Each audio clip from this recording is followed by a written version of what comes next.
can go ahead and get started this quarter too. I do have that recorder on. My phone is full and that recorder, I don't think I did earlier too.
All right, what we're going to do today and this week is we're doing module 5, which is number systems. There's not an assignment in module 5, if you will. However, what we're going to be talking about is important. The book takes one approach on some of this, and I'm going to take a different approach on some of the number conversions. So what we're going to talk about is the 3 number systems that WMC deal with, that we use dealing with computers. And then we're going to look in terms of converting from one number system to the other. Their method to do the conversions on some of it is different than what I do. I think some of them may be similar, but mine makes sense to me. That doesn't really make sense to me on some of what they're doing, how it works. I've had students that go, it makes perfect sense to them, which is fine. Whichever way works for you, use it, okay? But you're not going to be asked in terms of the way. So that's what we're going to be doing in there in module 5 in Blackboard. I do have some additional materials there for you that I've got. So there's a folder in there where the assignment usually is. And in that folder inside the module 5, there are some videos that are shot in the past. You may or may not want to watch them, but you are watching me live, and I am recording this one. I wish I could do it from one of these machines. It would be better angle, because I looked at the first one the other day that I put out there. And a lot of it's looking at the back of me, which this is going to be seeing right now on me. If you were watching it, you're looking at my back. Because I got to get back here to where this sees more front. But I don't have a password and user code to get on student machines, so that stops me from using those. The other thing is I can't exactly tell what it's doing on there, because I keep seeing screen, versus when I was recording this morning, Walker, stuff's turned around the other direction. So when I was writing software, I could actually see what was being recorded.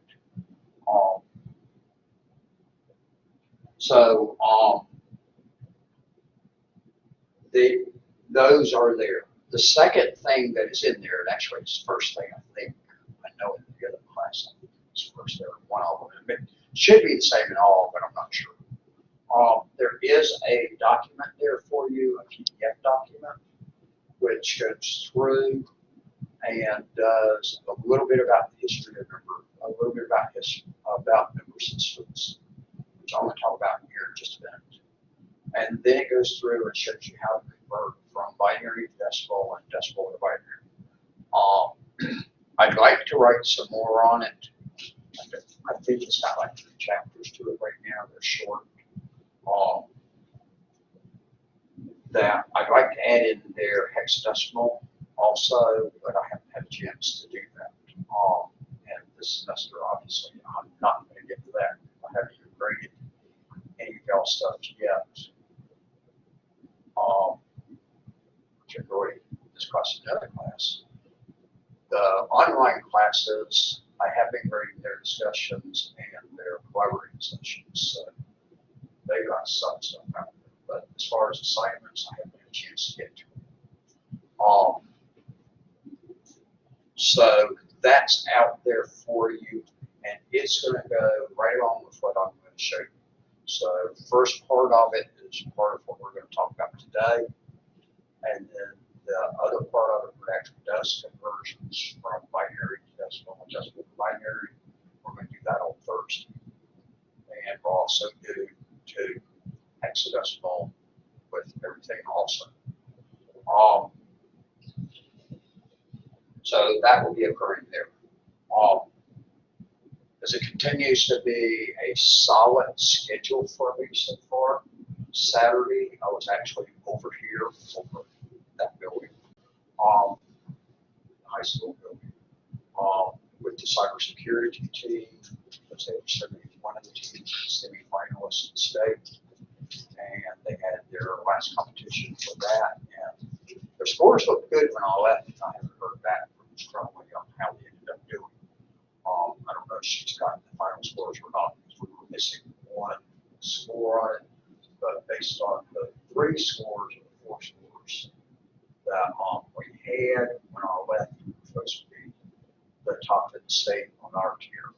Now they can't go on to the national because that level is not a national competition. But I spent 6.5 hours over there on Saturday. I was over there from 9 to 3:30. And I drove over from Fayette and I had to go back home afterwards. I had an 8-hour day. I brought my base in Walker actually, so it's just only a 10-minute drive from my apartment versus 45 minutes over here. So I worked a full day on Saturday, and then I had stuff going on Sunday, but I did do a little bit of stuff on Sunday. I answered emails, and I just noticed didn't answer one person's email from last night in security. Your class was very weak. One student said a wave wasn't working. But that's the only student that said anything to me about it, which inclines me to think that the wave wasn't working. Because my request is when y'all find things not correct, everybody needs to write and tell me.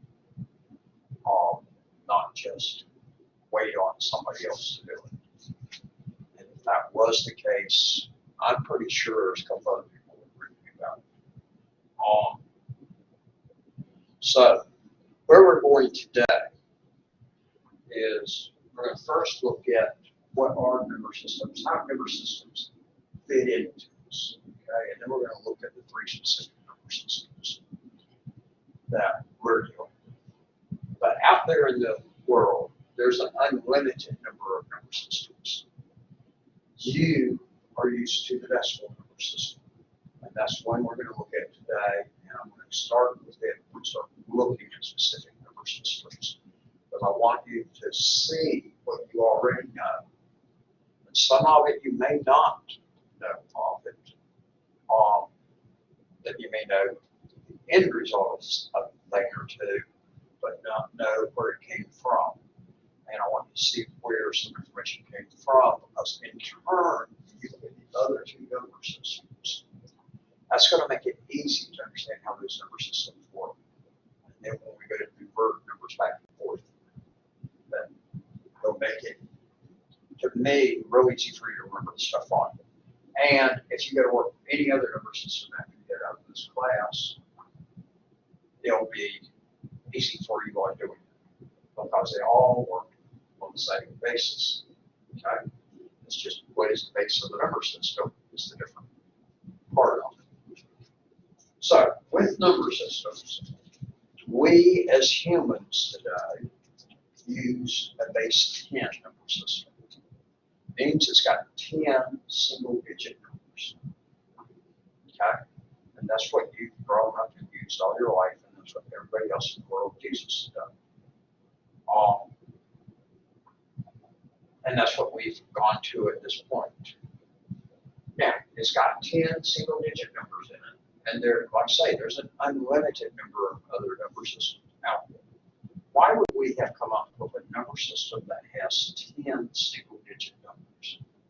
What would be the best guess on that? We don't know exactly, but the best guess on why humans would have developed and used that number system. Is it easier, like mathematically? No, that isn't. Math's going to work the same, whatever number system you run. Why would people, it's a general thing, that started doing things and using a 10-digit number system. Don't make it too complicated. We have 10 fingers. Huh? We have 10 fingers. You got 10 fingers. Okay? Let's think back on people way back in the past. Okay? They didn't have writing things and such and everything. And that when they counted things, as they learned to count, started counting things, there's a certain point in history where it's established about counting everything.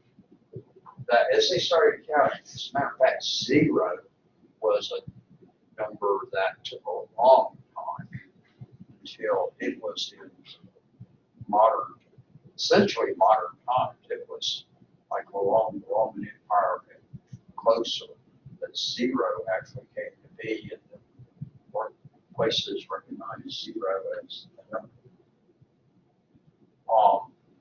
But people, how would people have counted? Well, one of the easiest ways that people would have worked off of probably was using their fingers. And they counted on 10 fingers. When they got to the 10th finger and they need to count some more, probably made a mark on the ground or something like that. Or in a lot of places, from what they figured out, they put small piles of dirt on a table or a rock sitting there and marking it. Actually, a lot of your early abacuses, actually, some of them actually worked in dirt. Okay? There's a variety of different abacuses out there in the world. If you go to different countries, they've got different number of beads, etc. But they probably counted on their fingers just like probably all of us in here did originally when we were little. And some of you may still count on your fingers. Okay?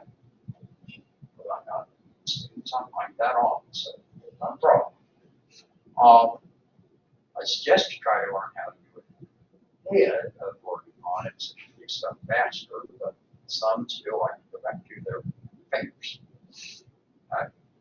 But they then make a mark on the ground and start counting again, or if they didn't have shoes and socks on, that they could make a mark on a toe or a wiggle a toe or something else, or dirt on a toe, something to mark it, and keep on counting. And they can count pretty good size numbers on that. Marks on the ground and that. And then they could all agree on that. Okay? And that's what ended up being the one we're using now. Now, it's not the only number system that humans have used. There were a number of civilizations that used a base 5 number system, which is off the same premise line. That's where we got 5 fingers on one hand. So they were working off of, count off that hand and use the other hand to keep track of when this hand fills up or something from. Okay? And different places throughout the world, and different groups of humans came up with some different ones on. But basically, you're not going to see base 5 today. Base 10 is what you see today. However, there was a couple of civilizations used a base 60 number system. So a base 5 number system has 5 single-digit numbers. Base 10 has 10 single-digit numbers. And as far as exactly like the numbers we use today and how they're drawn, that has taken place over time also. Some of those have changed in shape and stuff as time has gone by also. They started off slightly different to them. And if you actually look back at them, you can make a resemblance out of which one's which, but they changed along the way on. 4 was one that was a little awkward to all the try to figure out what how they were representing that number. But you had 2 dominant civilizations come up with base 60. For a long time, I didn't know where in the world they got base 60 from, which means 60 is a single-digit numbers in their numbering system. Okay. The Mayans, I think it was the Mayans and not the Aztecs, but one of the two, I'm pretty sure it's the Mayans, and the Americas developed a base 60 number system and used it.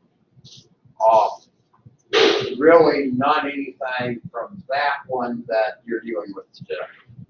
However, the Babylonians back in somewhere probably in the 3000, 2000 BCE era, which way you want to look at it, whether it's BC or BCE,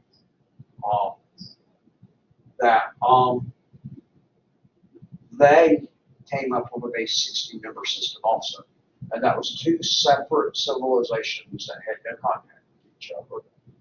Obviously, one was in Central South America, Central America, and the other one over there in the Mid East. Because Babylonia is what's mostly Iraq today and a little bit of Iran. Okay, so it's that territory. But particularly Iraq, and most of the time you'll see when people talk about Babylonia, but they'll go, it's Iraq today, although somewhat different lines and stuff. But Babylonia was a major civilization over there and actually took over all kinds of other countries. And if you're one that reads the Bible and stuff, you see Babylonia mentioned there, and where they took over Israel and Judah a couple of times, I think it was, and exiled all of them for 70 years at one point. So they had a large empire, okay?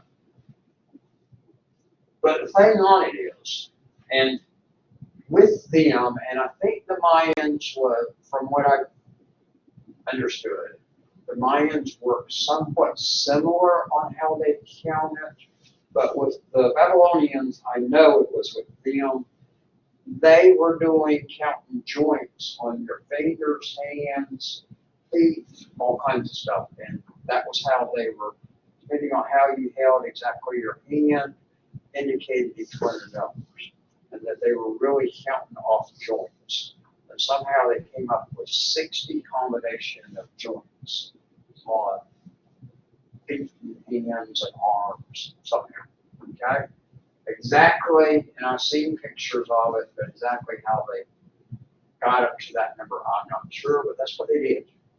And it was agreed upon, and that's how they did their commerce in Babylonia when they were at empire, was that they used base 60, and they had their own unique symbols for each of their 60 numbers. Okay? However, Where it impacts you is because they were using a base 60 number system and they were a very advanced civilization, they did a lot of scientific, mathematical, major accomplishments. Okay? They were ahead of the rest of the world. Geometry is an invention of theirs. Trigonometry is an invention of theirs. I think algebra is too. Okay? If I'm remembering right. I actually read a book that's about this big. It was over 500 pages a year or so ago that was on the history of numbers. And I knew a lot of this other stuff, but like on how they kept those 60 digits on their hands and came up with it, I didn't know until I read that book. Don't ask me what the different symbols were. It was just the symbols they came up with. That's not significant. But off of that, they did some other things. With that geometry knowledge and trigonometry knowledge, they looked at what the shadows of the sun shining into wells sometimes and did calculations off of that. And they knew the world was round, and they knew real close in number of feet that size of the circumference of the world was. Never having left that one. How shadows of the sun did their calculations, and they were apparently within feet of what the actual circumference is. So they were good on that. Okay? They invented our timekeeping that we're still using today. They were using sundials primarily, came up with the sundial. Okay? But they came up with time like we know. So how many minutes are in an hour? 60. How many seconds are in a minute? 60. How many hours are in a day? 24. How many degrees are in a circle? 360. 360. Okay? Think about a right angle, the sharp 90-degree angle. It was 90 degrees, right? Notice what all those numbers we just named. They all have 6 or 60 somehow in it. Okay? The number of hours in a day, 24. That actually is a combination of 6 also. Okay? And if you think back when you were little, you were learning how to count, you were learning how to tell time. For most of us, it was confusing. Learning how to tell time, we were learning to count also. Because when we were learning to count, it was everything went from basically 1 to 9, and then you went to another column.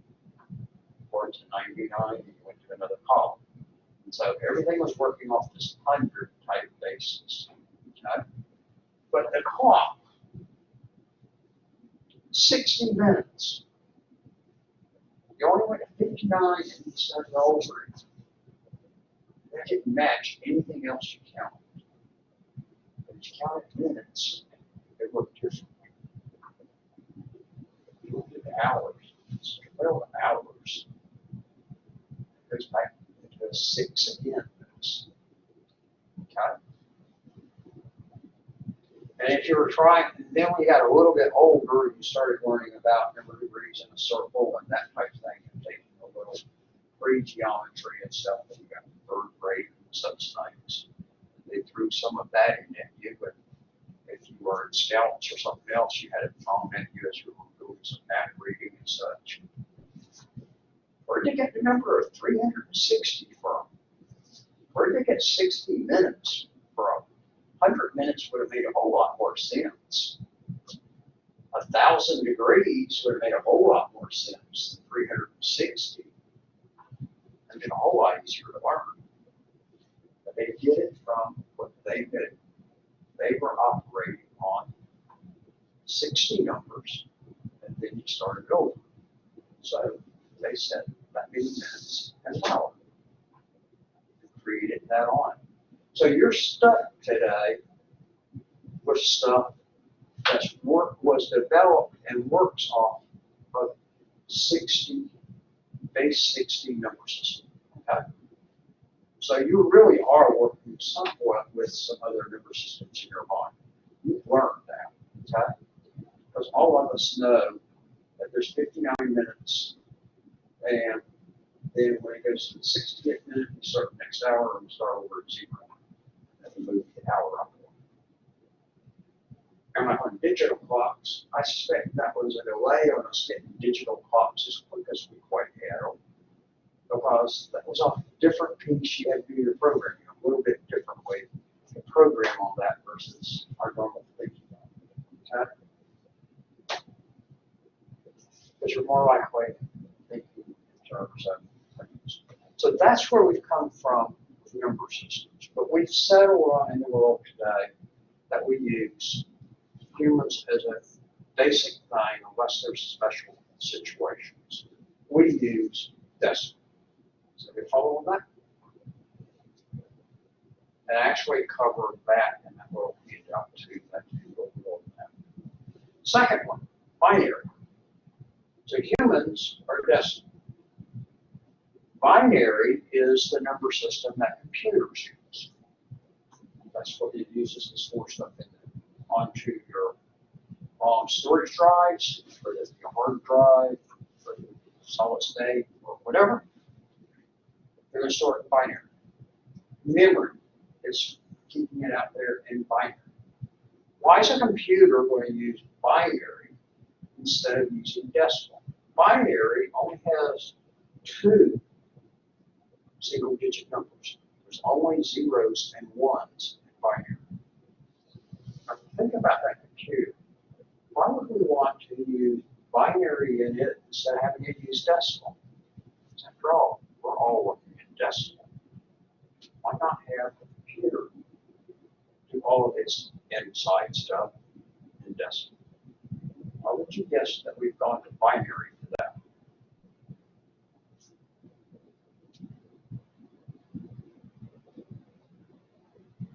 How do computers work?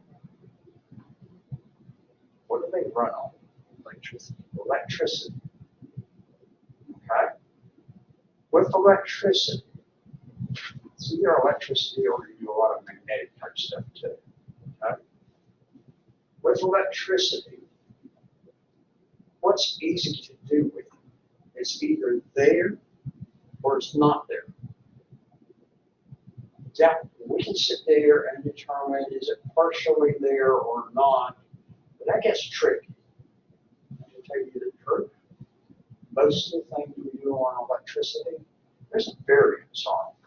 Yeah, it's 120 volt light up there, okay?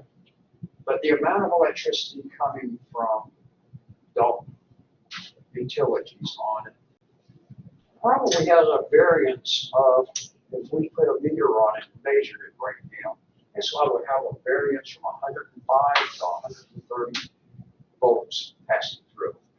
Okay? Instead of just 120. It's not going to be solid dead on the correct voltage that we say it is. Okay? That's why sometimes you'll see 110, 120, and you probably those are 2 identical numbers. You're going, wait a minute, 110, 120 is 2 different things. Electricity, not much. That's just about everything that's okay with. Right? So if we're going to store the stuff in there, the easy, and we're doing it electrical, it's doing everything. We're doing the basic of everything. That's easy to put out there if we put it in a binary type format that it's either the electricity's there or the electricity's not there. The switch is either on or the switch is off. And we can all agree on it, and it's which way it is, right? If instead we put a switch over there as a variable, and I walk over there and I set it to a certain position, will all 4 of us agree on how much we've got the lights turned on? He may say it's 40%. I may say I set it at 35. She thinks it's a little bit dimmer than that, so she thinks it's only at 25, and he thinks the room is pretty bright, and so he says it's 85. We're really not sure which one of the four of us is telling the truth on it, okay? Because there's not a specific thing to that. So trying to do decimal stored inside there would get tricky. Now, you've got variable light switches nowadays that are IoT devices, and we can all agree on exactly on it because it does set it at a specific, precise amount that it's got it coming through. Okay?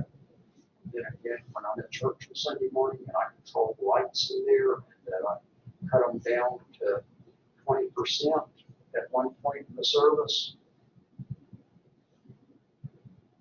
I'm sliding it down to where it says 20, but did I hit it exactly at 20, or is it 24 or 16?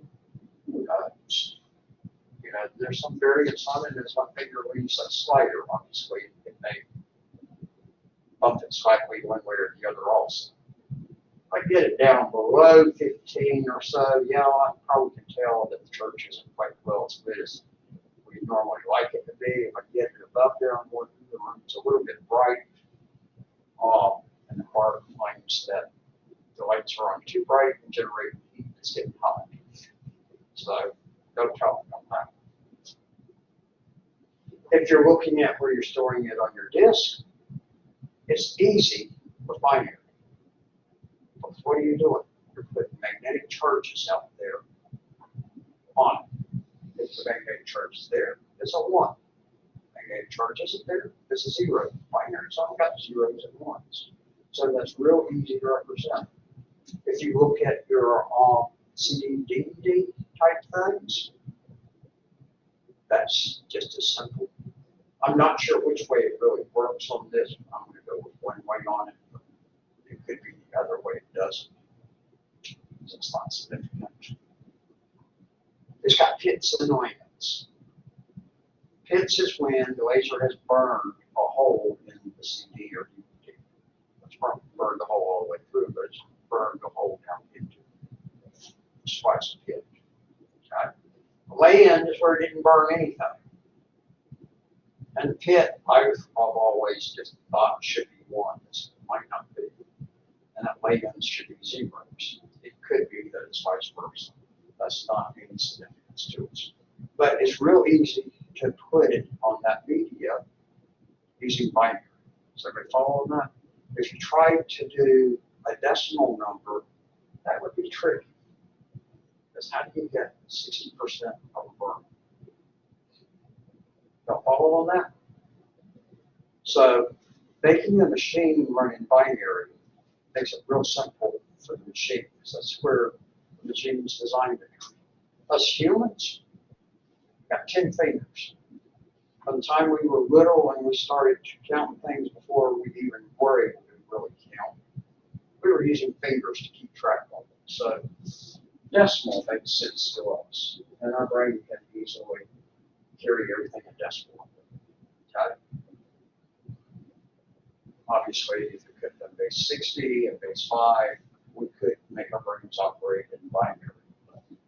We'd have to re-educate the whole population and feed it in their heads and have all kinds of results on it. Okay? So machines binary, humans decimal.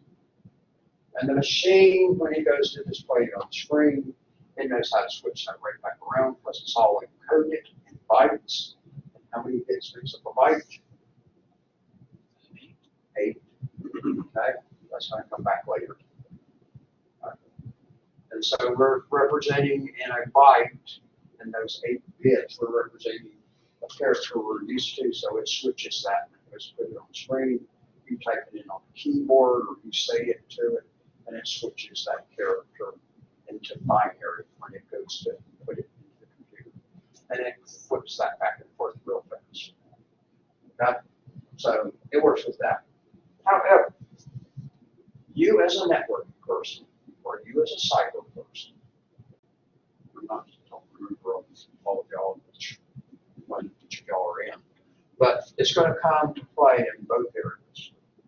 You've got things you're going to do out there that you need to look at how things are really stored on the computer. And here, what we're going to do in the next module or two is we're going to turn around and take addresses. And by knowing what the binary of that address is, we can break it down into smaller groups and more groups. Just something. You've got no binary to do that, you'll be able to go in and see what it actually really is. MAC addresses are really in binary,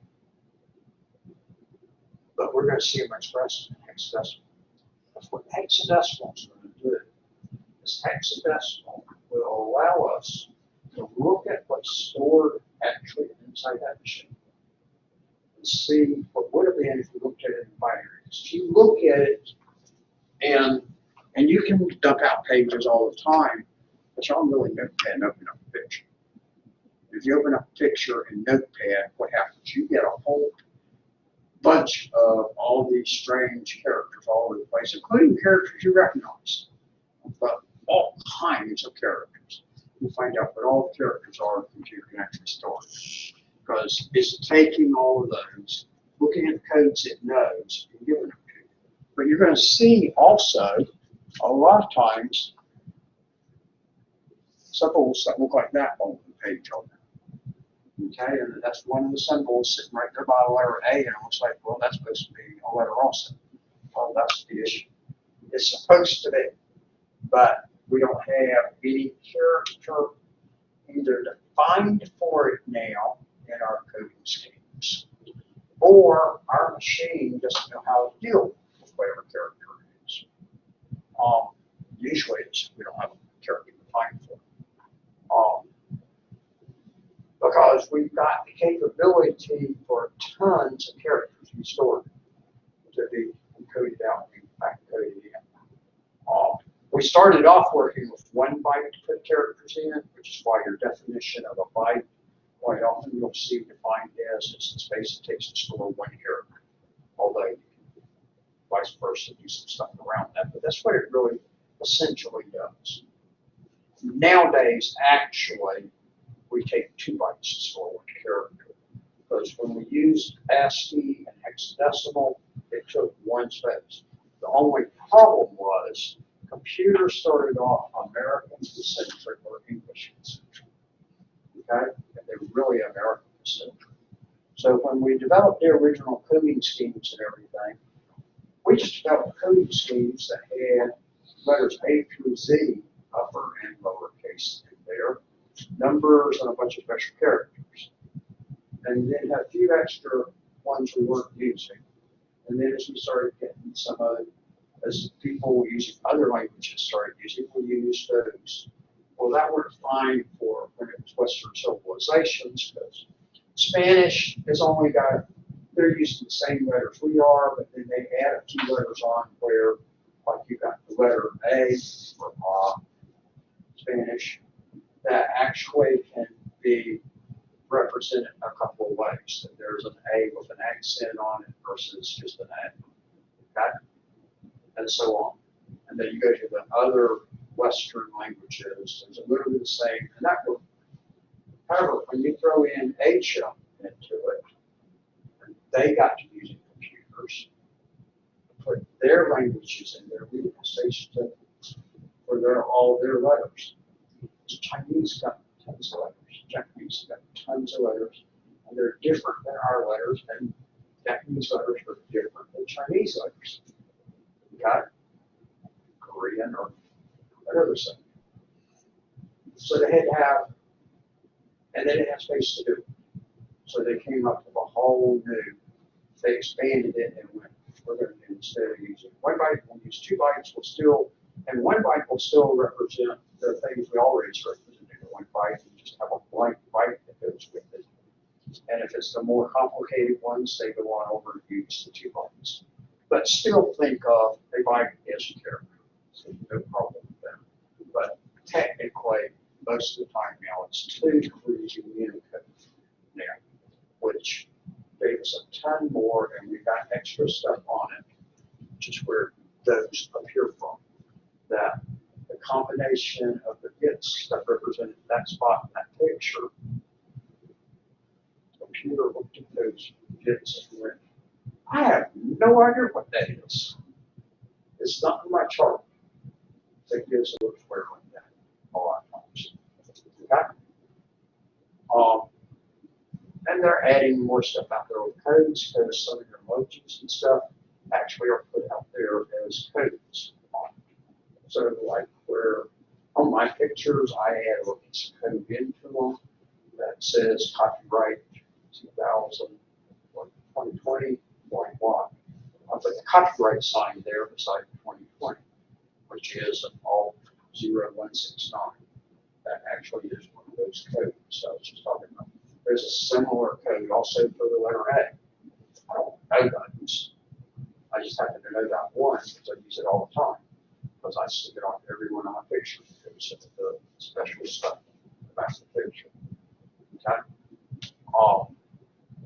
Picture legally is not most of my pictures I can give away, but it's still copyrighted belongs to me. So we got hexadecimal. Well, for hexadecimal, what you can do is you can take a half byte for bits and represent that as a single hexadecimal character. Hexadecimal has 16 single-digit characters, base 16 numbers. That means we can show exactly what's in that byte, either as 8 ones and zeros, or as 2 hexadecimal characters. Then we get that hexadecimal character. We're back to binary to see exactly. But if you got to look and find, as a cybersecurity person, find out what they did weird, that looks weird at that point.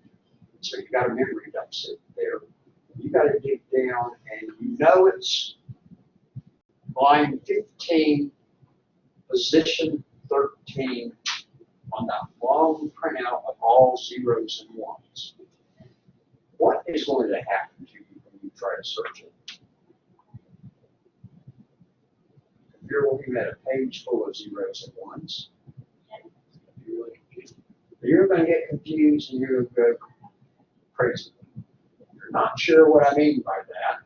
Get on Facebook, find one of your friends' posts that has posted one of those little charts that's all zeros, and they tell you to find the 8 or vice versa or something or another like that.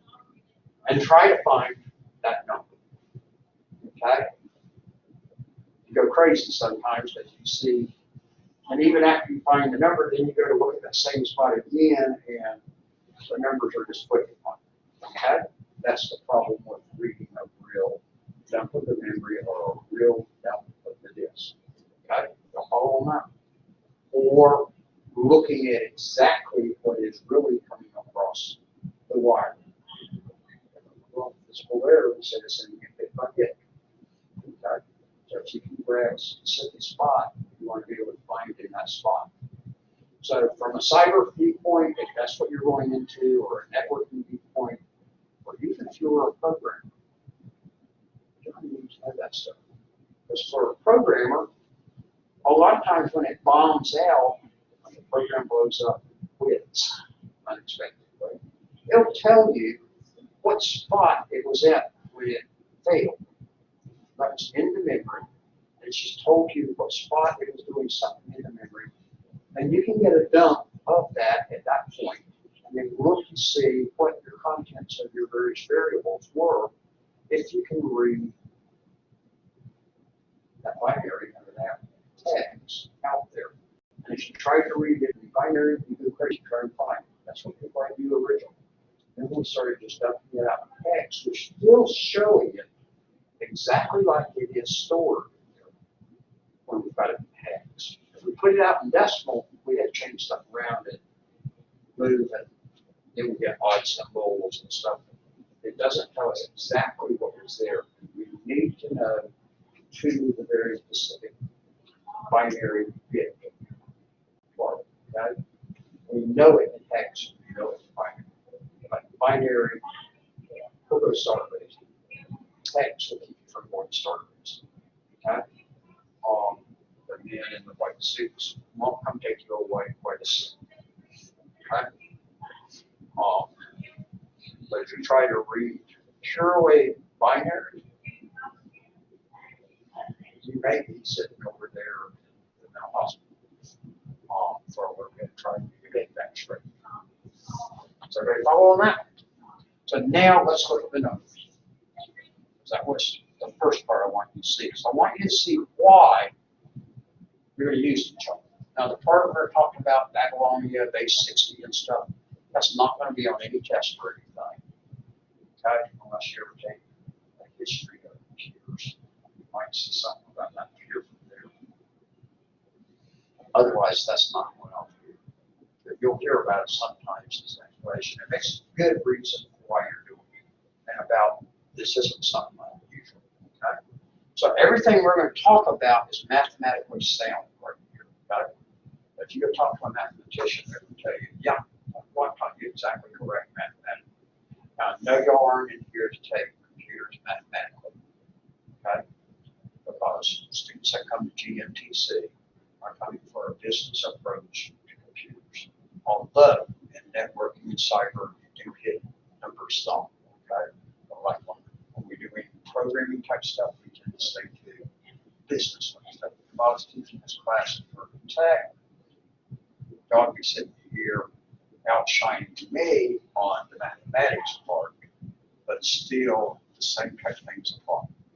Okay? So, first one we want to look at is I want us to look at each of the approaches and see how they work, and then we'll go from there. We're going to look at decimal first. You already know decimal, but I want you to see how decimal works and probably take it a little deeper than you've ever looked at it. Okay? Because then when we look at binary and we look at hex, I'm going to keep pointing back to decimal and going, look, this is working the same way as what you already know. Now, those are the three primary number systems you need to worry about. You will hear sometimes mentioned octal, which is the base 8 number system. It was used on old mainframes. There's no reason for you to know octal. But there are some instructors out there, you need to know octal. I think it's on the premise of they had to learn octal, so you should have to learn octal. I never even had to learn octal. Okay? It was very briefly touched on that such a thing existed. It's all I ever did. But there's people out there that say students need to know octal because computers use octal. So computers today, unless you're looking at some specialized mathematical computers designed for something very, very special, computers don't use octal. They work in binary, and we look at it in hex. Those old ones, they did, yes. They worked in binary, and we looked at it in octal. Or they looked at it, I'm not going to say we, because I did. Everything I did is hex stuff. But that was also that it was a pure, that in some cases they were actually working with half bytes, which for that very moment. There's actually a term for a half byte, and then they were working at a smaller scale on stuff, and memories were a whole lot smaller. So there are some others out there, but we're going to just be worried about hexadecimal, binary, and decimal. All right, so decimal is a base 10 number system. It's got 10 single-digit numbers, 0 through 9. And all of that you already know. Other than you might not have really known it was base 10 number system. If you think back, you remember somebody said that to you at some point or another. It's got column values. You learned that when you were back there learning to count too. And that we talked about column values, and we talked about it had the 1s, the 10s, the hundreds, thousands, and so on columns, right? And that's probably what you know of that at this point. But where did it come from? Why did we come up with those? Okay? Is it goes back to, if you take the base number of the number system and raise it to powers, starting from 0. There's the 10 to the 0, 10 to the 1, and I'll explain on that in a second. 10 squared, 10 cubed, and so on up. Any number raised to the power of 0 is always 1. That's a mathematical fact. Okay? Any number raised to the power of 0 is 1. Because you didn't multiply it by itself at all on it, so 1 was what they came up with. Any number raised to the power of 1 is itself. So let's look at the next one on back up. Any number. The next one's 10 squared. That one you probably knew when I first wrote it on the board. That's a number most people know. They know how to square a number. Because when you square a number, what do? You multiply it by itself, right? That's 10 times 10. In this case, if you were looking at what the actual calculation to figure out 10 raised to the power of 1 is, it's just 10. Okay? Because there's only one 10 involved in it. This doesn't have any 10s involved in it. This has got 1, this has got 2, this has got 3, so it's 10 times 10 times 10, which gives us 1,000. Everybody follow on that? See where? So that's where these actually came from, was from this. Okay? Although, in our way of thinking really is, this came from this. Okay? Because you do this, now you know this. But you need to know this. Does everybody follow how that worked across there? On that, and remember, they just keep on going up by 10. Multiply by 10 and get the next one. So it's just 10 to the next numbers. Okay? Questions on how decimal works? Everybody got that one? All right. Let's get rid of our little square. Okay, they got 3 colors up there. We'll be using different colors. When I do conversions Thursday, that might look real well if I do the different sides in different colors. That'll be easier for y'all to see which is which. If we go to binary,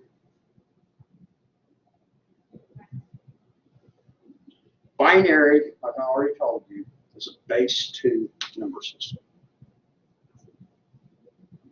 And that by tells you that also, okay? That says 2. Think back off back or something. So the only numbers in this number system, zeros and ones. If you ever see a binary number that has any other numbers in it than a 0 and a 1, it's not. Okay? There's an error. And when we go to our conversions, we're trying to get a binary number, and you end up with a 2 in it. You made a mistake. Okay? It can only be zeros and ones. And you could actually see a test question off of that. Okay? I'm not sure what questions are on y'all's test, but I've seen on certification tests and other tests of mine, some actually pop up. Which of the following, they got a list of numbers there, is would be a legal binary number. Well, just gotta look through the list and everything that's got something other than zeros and ones in it. You toss it out, and the one that's got all zeros and ones is obviously the winner. Okay? And that literally have seen that type of question sometimes one way or the other. Which of the following is not a binary number. Okay? Something or another on that line. So on this, zeros and ones, base 2. Which means when we go to assign our column values, it's going to work exactly like this right here. Except instead of 10s, it's 2s. So the first column is the 2 to the 0, 2 to the 1, 2 to the 2, 2 cubed, 2 to the 4, 2 2 to the 5. I'm going to go to 7 for a reason. 2 to the 6 and 2 to the 7. That actually is 8 of them. 8 binary numbers on a computer makes up what? Bit. No, not a bit. A byte. Oh, right. Because a binary, each binary digit is a bit. Okay, so that's the reason for me going ahead and showing you 8 columns. That's as far as you're normally going to ever have to work on. But it would keep on going the same way beyond that. When you're doing subnetting, it is possible you could end up with a few more, but that's generally not done anymore. Okay, so 2 to the 0. What number is that?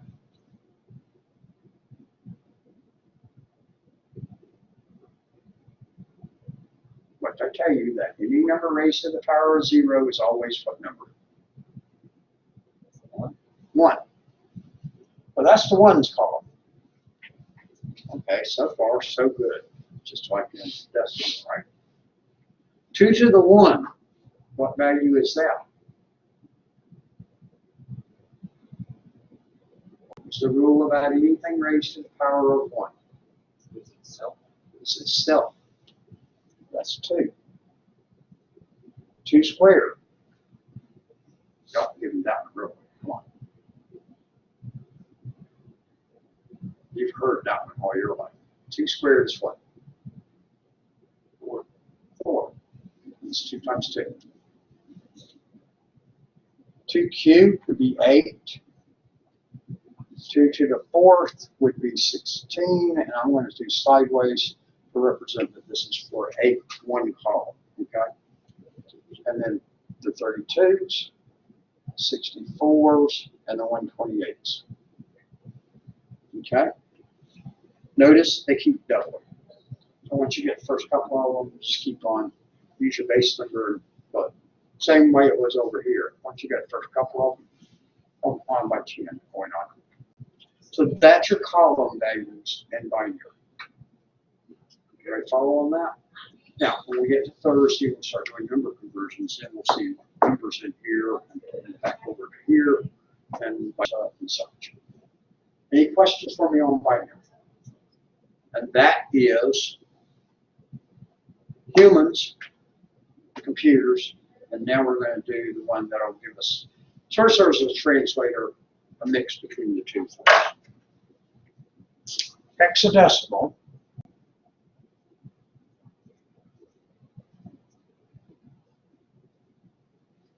is a base 16 number system. That I've given you already. Now comes the tricky part. It's going to use 0 through 9. But we've got a problem. We need 16 single-digit numbers. We only know 10. What we're going to use is we're going to start using letters as numbers. So what your kindergarten teacher or your first grade teacher told you, that numbers are numbers and letters are letters, and don't mix the two up, is no longer true. So I've already been telling you grammar that said don't go tell your English teacher I'm teaching to you. No shutdown. I'm using double negatives or start to stop in Windows. Now I'm telling you that letters can be numbers. Okay? There we got that. So we're going to use A through L. And that's actually standard from mathematical viewpoint. Okay? Because when you got a number system bigger than 10, you start using letters. Uppercase is how you don't use on, so I'm pretty sure you use lowercase when you're on. If you get beyond a base 36, you go to using Greek letters. Okay, so you use alpha and so on that. And so they've actually got systems built out there to cover all of them nowadays on it. And that's universally recognized.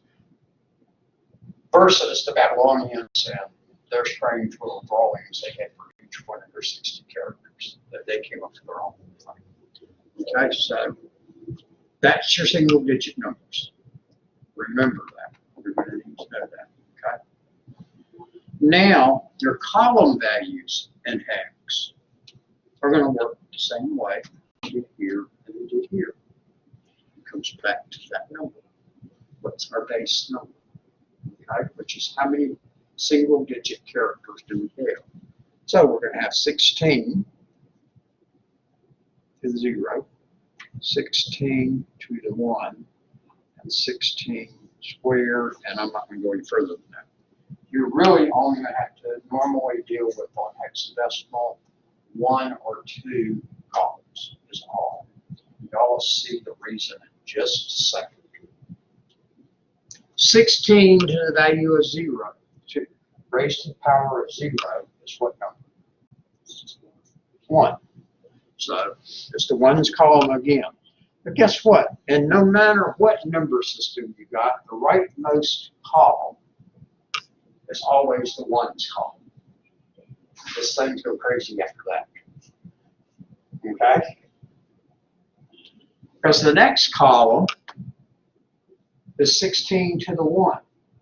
What is 16 raised to the power of 1? 16. 16 raised to the power of 2. Anybody know? Or how would I get it? 16 times 16. 16 times 16, right? It's 256. Teach us enough times to learn some stuff. Okay? The following one, which would be 16 times 16 times 16, so I'm going to go ahead and give you that one because I happen to know that one, is the 4,096s. The next one is 64,232 or 64,234, I think it is. Okay? The 64,000 something. But it doesn't really make any difference to us. But you see where these numbers are astronomically climbing. And just for your information, the following one is something like 1.6 million. It's over a million. Okay? So they climb rapidly. Okay?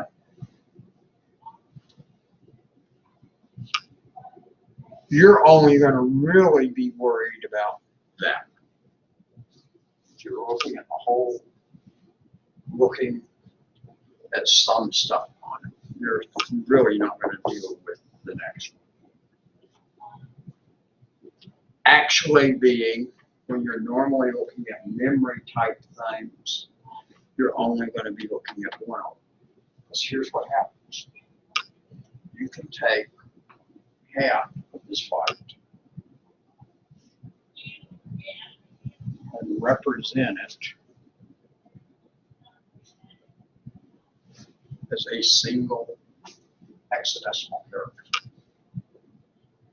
Okay? If we add up these 4 column values, we get 8 plus 4 plus 2 plus 1. This is 15. What's our biggest single digit hexadecimal number? It's an F. An F actually is equivalent to a 15 in base 10. Or a 1111 in base 2. Okay? That's the biggest 4-digit binary number you can have. Sort of like 99 is the biggest 2-digit base 10 number we can have. You can't be, there's no bigger number you can make out of it than say 4 digits. Remember, we've all got zeros and ones. F is 15 because A is 10, B is 11, is equivalent to 11, C to 12, D to 13, E to 15, and F to 15. Okay, I'll see you on that. So now we can express each half byte as a single hexadecimal number. It's a straight, clear, clean line. Everybody follow on that? Try to put it in decimal, which we'll do. It won't be real clean and simple to know where do we stop with one byte and go into the next or whatever. Okay? But this is very clean too. Because notice there, that doesn't tell us anything really, because it's not a unique number to us in decimal. But that is a unique number. And you also put, when you're not working with decimal, you normally put after the number, if it's not a decimal number, you put a subscript of the number system that's in. Okay? But if you're working with different ones altogether at the same time, you'll be saying decimal, but sometimes people will leave the number off on decimal. We normally do, because that's the numbers we're used to. That's significant in hexadecimal. It's the biggest single digit number we can have. That's significant in hexadecimal in binary. I mean, that's the biggest 4-digit number we can have. So those two fit back and forth together because they are the biggest in some way in their number system. So that's where it works real clean. Okay, questions on that? What was the on 15 base number 10? Hmm? On where it says 15, Mhm. base number 10, where did the 10 come from? All right, we did above here the other numbers. A 0 was a 0, 1's a 1, 2's a 2, and so on down, and 9's a 9. And then when you get to the next one, you're wanting to express 10 as a hexadecimal single digit number, or you're looking at that hexadecimal single digit number. That is a 10, because that's the next number is equivalent in decimal. Does that make sense? I think so. That would be letter A, right? So that's a letter A, and then B would be, because we've got to convert this into a single digit number. There's 2 digits here in decimal. We got to get into one single digit in hexadecimal. So that becomes an A. Okay, but why is the 10 next to the 15? Oh, this 10? Yeah. Oh, that's because this is base 10 number. That's a decimal number right here. Oh, okay. Plus there I said F is equivalent to a 15 in decimal. And F hex is equivalent to 15 in decimal. Same as right here. Now, I don't have the subscripts on those. And then it was equivalent to 1, 1, 1, 1. 4 ones in binary. Does that make sense now? You got it? Now, I'll show you the same thing in the handout so you can actually go back and look at it from here. The other part is hopefully I can get the video of this transferred and the other files transferred today. And I'm also going to have sitting there where I went over all of this plus what we're doing Thursday in an hour's time, less than an hour's time in the online class just okay? Because I only allow myself an hour for each collaborate session. And after I talk to them for just a few little things to start with, and we had another question or two. Then when I got started was a few minutes after the start of the hour of the show. And I covered all of everything you've heard today in an abbreviated form, including the history of numbers. And I also did one conversion form on each of the different types of conversions. We'll do more conversions on Thursday than just one, but I didn't have time to do more. I also raised the problem in 2601 history. Was anybody? Were you in 2601? You were in 2601? I thought one of y'all was. Maybe it's one of the ones that's out there. That one, I was talking about protocol. I was on protocols yesterday, and I used up the entire 55, 57 minutes I had for myself too. So I had another, in both cases, I had another collaborating session scheduled for a different class. class to start on the next hour, so I had to wrap it up. I had to get together. But that session I will have out there for y'all also. It's actually already been transferred to YouTube and put back in their class, but I just forgot to copy it to your class and the Walker class. So I hope to get this one and the morning one switched over tonight too. I did not do an audio of either one. I haven't pulled off the ones from last week or last week before off my phone, and apparently I ran out of memory. Because it wouldn't record this morning, and I'll put that. I know it was giving me a message. So I need to get those off there too.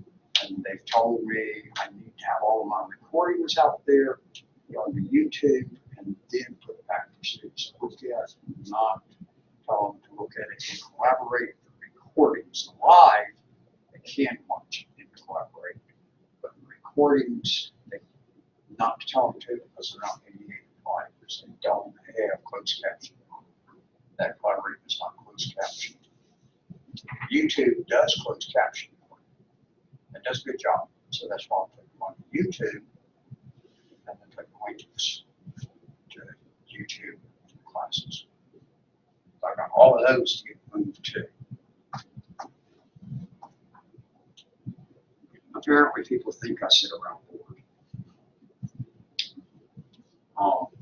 So, questions on all of that? Okay, idea. Now we're going to go and we're going to actually go a little bit over we just touched on right here. It's starting towards where we're going, but doing what we just did up here. And take a number that is in any one of these number systems and convert it to the other two number systems and then do conversions all back and forth and see how to convert. That's what we're going to do first. Okay? That sounds good to everybody? I don't see any sense in going on and even touching on that today. I think it's a good break point, and we'll spend time on that Thursday. Okay? We got Thursday for it. And that's where I wrote on this morning in the other class, but their class somehow I took 15 minutes longer in the process. But I think it's part way, we started in here right on time. That one was a few minutes later because I had to go open the room for them, take the keys back, and then I had to get the camera set up, and it takes a little fraction harder on that one there. So it probably was the same amount of time, real lecture time. But, all right, so that does it for today. Unless y'all have some questions for me. Hopefully that all makes sense. I've gotten pretty good on these things. And actually here on the video, you can actually see the stuff in there, up there on the board. You can't read all of that stuff, but you can see and read parts of it. You can't see the farthest part, I guess, yeah. So you can't really see the green or the far one, but you can see the hex stuff up there. And then we're picking up a shadow of that router and switch rack. That switch rack's up over there. Throws a shadow up there on the board. Looks like a flag up there on the board. It's bouncing in the midst of it. So I'm going to stop the recording.